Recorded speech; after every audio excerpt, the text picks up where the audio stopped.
What's up, guys? Brendan Hancock here with another episode of Groove Subaru today, and I'm trying to be in my most American stance possible. Today's episode, we're going to talk about a car we just took in. It's a 2015 Ford Mustang GT Coupe. This car just screams American muscle. Absolutely amazing. Just over 3,000 miles on this car. It's a one-owner vehicle. Exclusively been in Colorado, so very, very clean. No rust, obviously, very new. And it's only ever been touched by Ford certified techs on this car. Only ever been to a Ford dealership. So, a couple things on this vehicle. This is the GT. So it does have the 5.0 liter V8, which pops out 435 horsepower, 400 foot-pounds of torque. It goes from 0 to 60 in about 4.4 seconds, so very, very quick, powerful motor. A couple other things the car has on it, it's just absolutely loaded with features. I mean, not only do you get full leather interior, you've got keyless access push to start, 19-inch alloy rims, you have a front splitter up here as well as some side skirts as well as in the back. You also are going to have air-conditioned and cooled seats. You have 4 different driving modes with normal, sport plus, track. You even have one for like snow and wet conditions. This car is just absolutely amazing and a true blast to drive, which we're going to do here in a couple minutes. So yeah, I mean, this car, when you compare it to other vehicles, I mean, we've done a lot of stuff, with the WRX and the STI.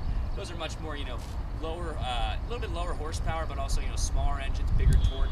This is just pure American muscles. It's big, it's heavy, it's fast, and surprisingly agile too. Very, very well handled. This is the 6th generation, so it's up from the previous generation, which was 2005, I believe, up through 14. They made a couple different changes to it. It's 1.4 inches wider. It's about 1.5 inches lower, and then also the deck line is going to be about 2.7 inches lower as well. So, I mean, when you look at this just from the side, it has this sort of almost Corvette, the mid-year kind of Corvette style in terms of the fastback kind of feel to it. Obviously, they had the Mustang fastback as well back in the 70s. But this is significantly more refined. I mean, even just the air takes, the trapezoidal grille up in the front here, just give it that little extra sense of refinement. It's truly elegant. Also going to have a clear bra on here, help save you a little bit of money there, and clearly just very, very well taken care of. This was a second car for the customer who traded it in, only averaged, I think, less than 3,000 miles a year when he owned it. So really just kind of took it out on the weekends. So very, very well maintained. So why don't we go over here and take a look on the inside real quick.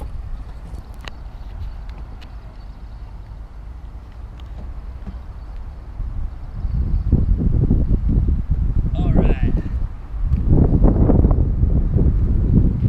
I'm going to start this bad boy up just so we can hear this little gargle here. It's got push to start. Nice little gargle here. I love the sound of this exhaust. This kind of just screams that loud American power, which I really like. One of the cool things about Ford that I think actually does have sort of an up on Subaru in some sense is just the amount of amenities that you have in a vehicle in this price point. I mean, like I said, you have air conditioned and cooled seats, all the infotainment systems for your phone, streaming audio, all the different track modes, and honestly, the way that they put like the heated steering wheel, traction control, the different driving modes here, I really feel like I'm in a spaceship. It's got that very, very nice, like elegant, high-tech, fast sort of. I don't even know how to describe. Like the only way I can describe it is I feel like I'm in a spaceship. You've got some carryover too from sort of the heritage of the Mustang. They have a nice little emblem over here that says in '64, and I think this little paneling over here specifically kind of holds on to its heritage quite nicely, which I really like.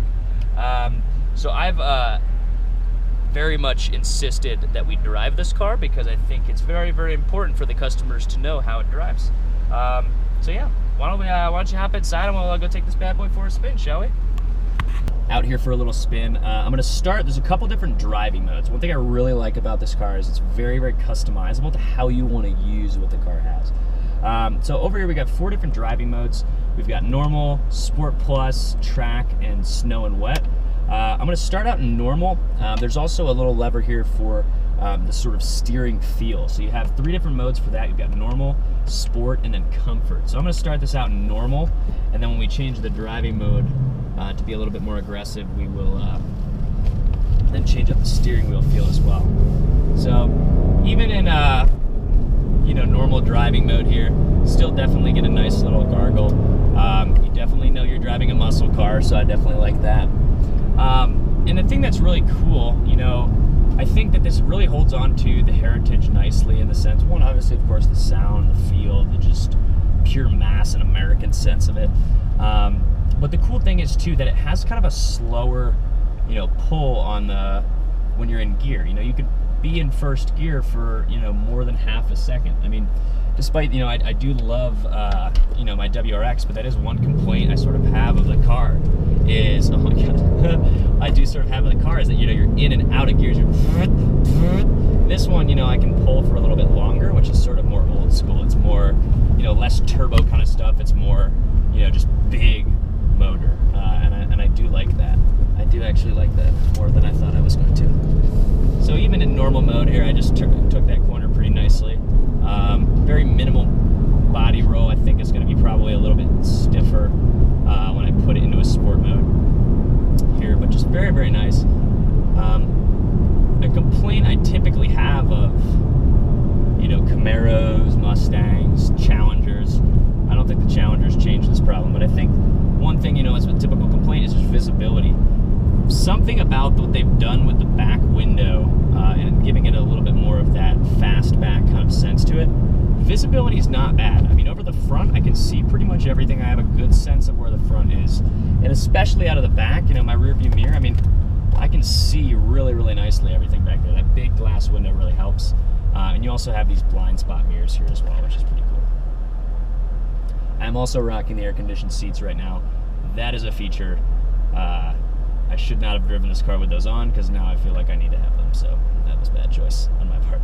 But really nice. So now I'm going to change this up to, I'm just going to go to Sport Plus. I'm not going to go full track here, because we're in a little bit of traffic here. I don't think I'll be able to do too much with it. And then I'm also going to change the steering feel to Sport as well. Let's see what that does. Oh, here we go, here we go. Alright, so that allows the gears to move a little bit. It goes up, the RPM's a little bit faster. I do like that.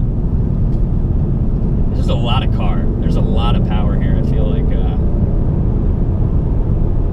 I wish I was in Germany right now on the Autobahn. This would be an enjoyable vehicle to drive. Surprisingly comfortable though. I mean, I don't think this would be a car that would be uncomfortable to drive for long periods of time, especially when you have, you know, the ability to put it into normal and then, you know, adjust your steering feel too. That's very cool how you can kind of customize that. A lot of times, you know, people want to have a car that, you know, is pure sport, and you have to sacrifice a lot of things like comfort and things like that, but I don't think that that really comes into play here at all. God, these air-conditioned seats are fantastic. Very nice, easy shifts. I do like the clutch on this car a lot. A lot of times, some cars, it's either two things in my opinion. You either have almost no feel to the clutch and it's just like weak and there's nothing. This one's a nice, you know, it's not quite a Mitsubishi Evo MR style where it's like so stiff and like if you're off by half a second, you're like gonna stall going 40 miles an hour. It has a decent amount of feel though, so it doesn't take very long to get used to. I don't think this would be probably the best car to learn to drive manual on. I think it's a little big for that, but very, very nice clutch feel. I do like that. So I'm still in sport mode here. I'm going to try to take this turn with a little bit of speed, see how it changes with the body roll. Oops, there. Whoopsie daisy. Alright, I'm going to give this guy a little bit of space. Definitely tighter. Definitely the steering, I think I could feel. The steering, I think I could feel the most, being a lot more responsive. It definitely felt a lot stiffer there. That's kind of a good spot because it's got a higher speed limit and it's going to be from a start, which is nice. So I had it in comfort mode, comfort steering kind of mode. And I was really surprised actually at the difference that it can do. It's like it goes from like a Lexus 600L to like an M3 in terms of its steer feel, which is kind of interesting. So so what we're going to do, I'm going to change the driving mode up here to track mode. So we already did Sport Sharp. I can definitely feel some difference there. Really cool. I like this. It turns traction control off and it shows a little racing helmet guy there, which is kind of cool. And then I'm also going to change the steering mode to sport. I'm going to keep that on sport here. And then just sort of see kind of the difference that it does. What I really like though is the customization of the drive that you can do with this car. I mean, you can really sort of make it a daily driver, which is pretty nice. I mean, it has this capability to be anything you want. I mean, you know, we do this WRX versus STI comparison. We're saying one's stiff, one's not. This car's both. It's great.